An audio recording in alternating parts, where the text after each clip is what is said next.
You ever sit in a meeting and realize you could disappear and nothing would change? Your ideas vanish. Your efforts echo into silence. You're there, but you're not seen. You start to wonder, maybe I'm not loud enough. Maybe I'm not confident enough. Maybe I just don't have that thing people notice. But that's not the truth.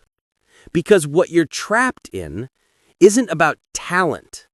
It's about visibility systems. And almost nobody teaches you how they actually work.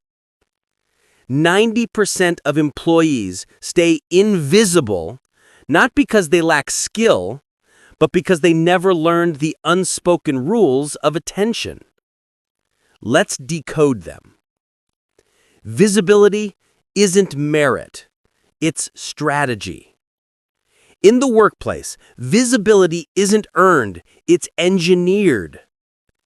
Effort doesn't automatically translate into recognition. In fact, most high performers hide behind their work. They think, if I just keep doing great work, someone will notice. That's not how human systems function.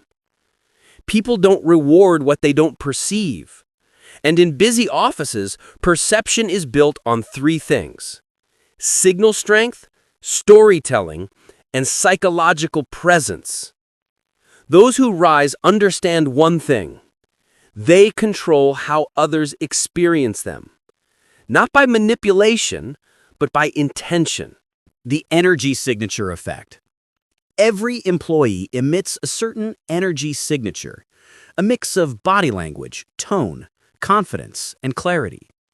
Most people never realize that meetings are psychological theaters. When you speak softly and end your sentences like questions, it signals doubt. When you rush your points, it signals submission. When you hesitate before speaking, it signals permission-seeking. The workplace runs on instincts, not fairness. People respond to your vibe long before your words. Those who get noticed don't always speak more. They speak with certainty, even if they're still unsure. Presence isn't about volume. It's about energy control. The attention hierarchy. Every office has an invisible hierarchy of attention. At the top, people who seem to command the room. At the bottom, those who contribute quietly. But here's the hidden rule. You don't rise by waiting for space. You rise by claiming it. That doesn't mean interrupting. It means timing, positioning. It means framing your contributions like insights, not updates. For example, instead of saying, "I finished the report," say, "I found something in the report that changes how we should look at next quarter." You're no longer reporting work. You're shaping the narrative. And that's how attention works. It flows toward those who add perspective, not tasks. Why hard workers get ignored. Hard workers often self-sabotage. They focus on output, not optics. You think effort will speak for itself, but effort is silent when perception is blonde. Your boss doesn't see your late nights. They see your availability. They don't see your intent. They see your presentation. This is why the loud ones rise faster, not because they're smarter, but because they're visible. And visibility, in workplace psychology, equals value projection. It's not about what you are, it's about what people believe you are. If you're not shaping that belief, you're fading. The unspoken law of framing. Framing is how powerful people control perception. Two people can say the same idea. One gets ignored. The other gets credit. The difference? How they frame it. If you present your idea as a solution, it gets attention. If you present it as a request, it gets approval and dies quietly. Say, "Here's what I believe we can improve." Not, "Can I suggest something?" Subtle difference, massive impact. You don't ask for space, you own it. Because in power psychology, permission seeking is the death of influence. The credibility loop. Attention and credibility feed each other. Once people see you as credible, they pay more attention. And when they pay more attention, they assume you're more credible. It's a loop. You just need to trigger it once. Start small.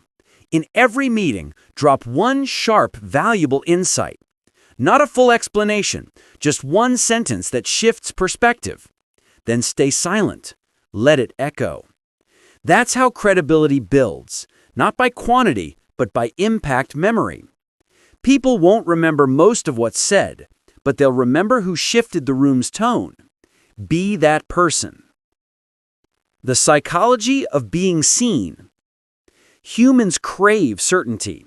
We subconsciously trust people who seem certain about themselves. If you act like you belong, people accept it faster than if you ask for it. That's why underconfident employees stay invisible. They wait to be validated before stepping forward. But power doesn't wait. Power assumes. When you walk into a room as if you should be there, people adjust their perception to fit your energy. It's not arrogance. It's psychological calibration. The respect equation. Respect equals value times distance. If you're too close, you seem common. If you're too distant, you seem cold. Balance matters. Be accessible, but not always available. Be kind, but not casual. Be visible, but not noisy. Respect is built when you hold your own gravity, and that requires one mindset shift. You are not lucky to be here. They're lucky to have your clarity. That mental reframe alone changes how you move, talk, and respond. Breaking the invisibility pattern. Here's how you reverse years of being unseen. Step 1. Audit your presence. How do you walk, sit, talk, write, respond? Do you project confidence or permission-seeking energy? Step 2. Control your narrative. Start sharing updates with subtle leadership framing. I found a pattern that might help us move faster. Instead of, I completed the task. Step 3. Strategic silence. Stop over-talking to prove your point. Silence creates curiosity, and curiosity draws attention. Step 4. Boundary optics. When you say no to low-value requests, your time becomes worth more. Step 5. Mentorship mirroring. Observe someone who gets attention naturally. Study why. It's rarely their skill, it's their control of presence. The moment they finally notice you. One day, you'll walk into that same office, same desk, same walls, but something will feel different. The noise will stay the same, but this time, people will turn when you speak. You'll notice it in small moments. A manager defers to your comment.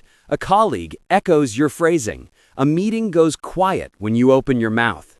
That's the moment you stop existing under attention and start existing within it. Because attention isn't something you chase, it's something you command, once you learn how the system works. So don't try to be louder, be sharper, be intentional. And remember, they can't ignore what knows its worth.